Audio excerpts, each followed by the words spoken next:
ओम नमो भगवते वासुदेवाय। चाचा श्यामू व भतीजा गुठलू।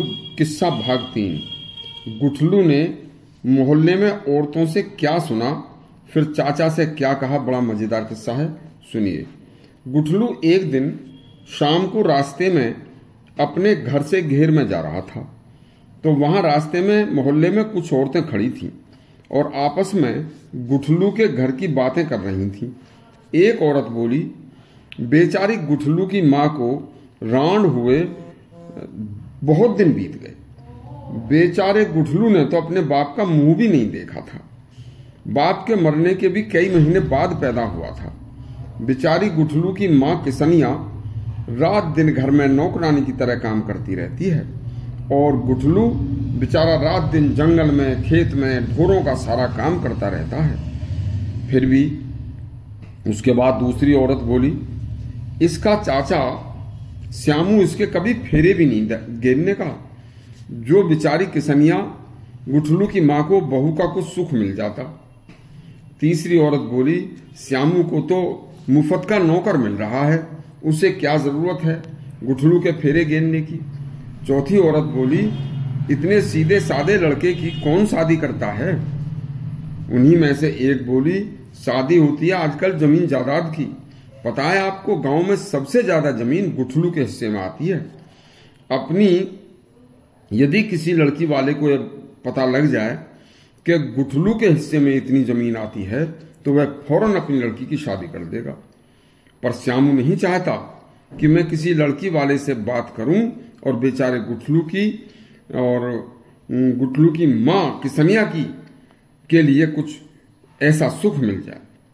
ऐसे में उन्हें ऐसा नौकर की तरह काम करना अच्छा लगता है। गुठलू चुपचाप एक तरफ खड़ा हुआ सुन रहा था। शाम हो गई थी। शाम के झुटपुटे में किसी को कोई दिख नहीं रहा था।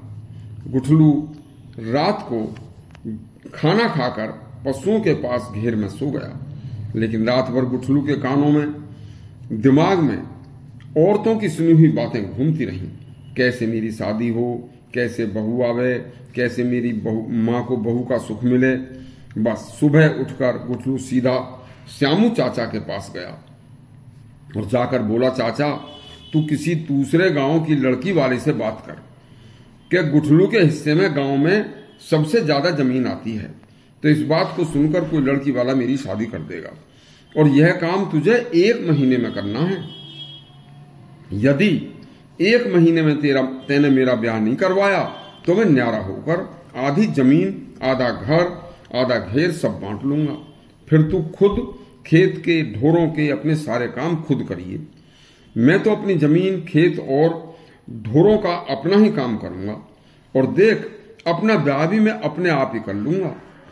फिर देख जब मेरे 2 बेटे हो जाएंगे तो एक बेटे को खूब पढ़ा लिखा कर उसे बनाऊंगा पुलिस, जिससे पूरा गांव डरेगा कि इसका बेटा पुलिस है। और एक लड़के को घर में रखूंगा जो खेती का, ढोरों का सारा काम करेगा और घेर में चौधरी बनकर मैं सीधा हुक्का पीऊंगा। इतनी बात सुनकर श्यामू चाचा बोला, अरे पागल, कौन पढ़ा रहा है तुझे ऐसी ऐसी बातें? तेरे में तो इतनी अकल है नहीं। तू आज मुझे यह बता, तुझे पढ़ा कौन रहा है? तुझे चाचा, मुझे कोई नहीं पढ़ाता। जब तैने ही नहीं पढ़ाया तो मुझे कौन पढ़ाएगा? देख, जो तैने 1 महीने में मेरा ब्याह नहीं करवाया तो फिर न्यारा तो होऊंगा ही, और ब्याह करवा दिया तो न्यारा नहीं होने का। श्यामू ने हाँ कर दी और अगले ही दिन एक किसी गांव के अनजान आदमी को पढ़ाकर लाया और उसने कहा कि मैं लड़की वाला हूं, मुझे गुठलू की शादी की बात करनी है। आकर गुठलू से बोला, गुठलू बता, 1 बीघा जमीन में कितने गेहूं का बीज बोया जाता है, लेकिन जल्दी जल्दी बताना। तुरंत गुठलू बोला, 1 बीघा में 2.5 मन और सरसों 2 मन और गन्ना 4 धड़ी और मसूर 2 मन। गुठलू की बात सुनकर सब हंसने लगे। अरे ये तो पागल है, मैं नहीं करता अपनी बेटी की शादी। बस अब कल को चाचा श्यामू दूसरे आदमी को लेकर आएगा उस किस्से को कल सुनाएंगे। बड़ा मजेदार किस्सा है। यदि आपको हमारा यह किस्सा अच्छा लगा हो तो हमारा चैनल सब्सक्राइब करें और घंटी दबाएं। धन्यवाद।